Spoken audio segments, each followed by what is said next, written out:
Bienvenue dans ce nouveau numéro d'Info en Air du jeudi 23 octobre et on commence tout de suite avec ces images de liesse populaire dans la capitale du royaume.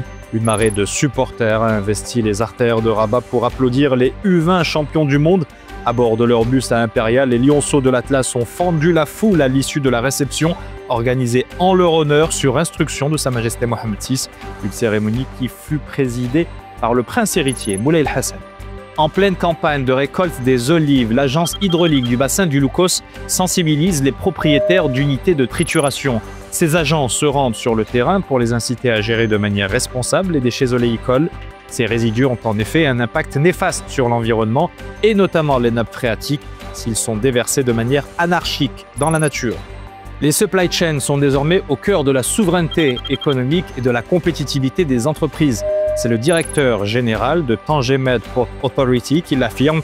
Idriss Arabi s'exprimait à la tribune du 7e Tanger Logistics Days, placé sous le signe de l'innovation technologique, l'enjeu étant de générer de la performance économique, de la compétitivité concurrentielle et de l'efficacité environnementale.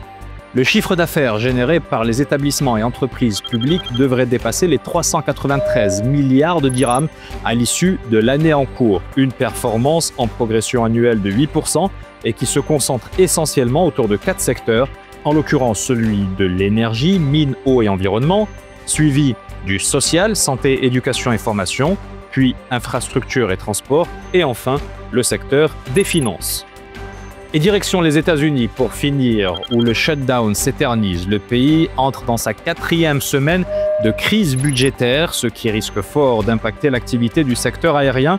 Pas moins de 63 000 contrôleurs aériens et agents de sécurité des transports sont en colère. Considérés comme des professionnels essentiels, ils sont contraints de travailler sans percevoir leur salaire. Reste à savoir jusqu'à quand.